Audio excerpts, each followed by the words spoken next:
আসসালামু আলাইকুম। আজকে আমি আপনাদেরকে দেখাবো দেশি মুরগি আলু ঝোল রান্নার রেসিপি। ঘরে বসে নিয়ে পেঁয়াজগুলো দিয়েছি, কারণ আমার পেঁয়াজগুলোতে পানি ছিল, তাই দিয়ে দিয়েছি পরিমাণ মতো তেল। এবার ভালো করে পেঁয়াজগুলো ভেজে নিব। ভাজা হয়ে গেলে দিয়ে দিব আদা রসুন একসাথে পেস্ট করা 3 চামচ টেবিল দিয়ে দিয়েছি। তো ভালো করে মিশিয়ে নিতে হবে। তারপর একটু পানি দিয়ে নাড়া দিয়ে দিয়ে দিব মশলাগুলা। 1 টেবিল চামচ লবণ, 1 টেবিল হলুদ গুঁড়ো, 1 টেবিল চামচ মরিচ গুঁড়ো ও 1 টেবিল চামচ জিরার গুঁড়ো। এবার দিয়ে ভালো করে এগুলো নেড়ে নেব। 1.5 কেজি চিকেনের জন্য এইটুকু মশলা দিতে হবে। খুবই কম মশলা দিয়ে রান্না করব আজকে দেশি মুরগিটা। তো একটু পানি দিয়ে ভালো করে মশলাটা কষিয়ে নেব।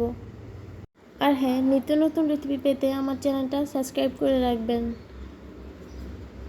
মশলাটা ভালো করে কষাতে হবে, কয়েক মিনিট কষাতে হবে। তেল উঠা অবস্থা, তখন আমরা দিয়ে দিব চিকেনগুলা।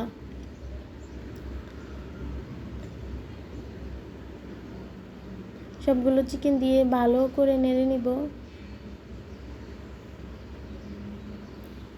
খুব ভালো করে নাড়তে হবে যাতে মশলাটা ভালো করে মিক্স হয়। ভালো করে মিক্স করে পরে ঢাকা দিয়ে ঢেকে দিতে হবে 5 মিনিটের জন্য।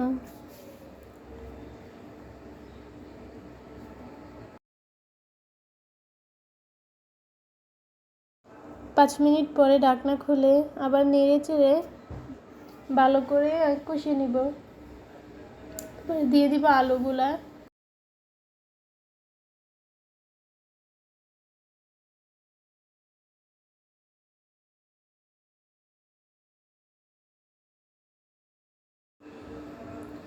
এবার ঢাকনা দিয়ে ঢেকে দিব 5 মিনিটের জন্য। 5 মিনিট পরে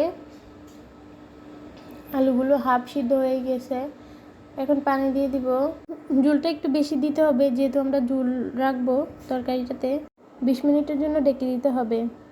20 মিনিট পরে ফিরে আসছি। দেখুন আমার রান্নাটা হয়ে গেছে। এখন গরম মশলা দিয়ে নামিয়ে নিব। দিয়ে দিয়েছি হাফ টেবিল চামচ গরম মশলা।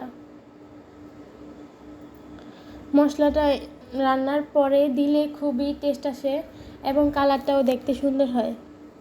এভাবে একবার বাসায় ট্রাই করে দেখবেন, খুবই মজা হয়। সবাই ভালো থাকবেন। আল্লাহ হাফেজ।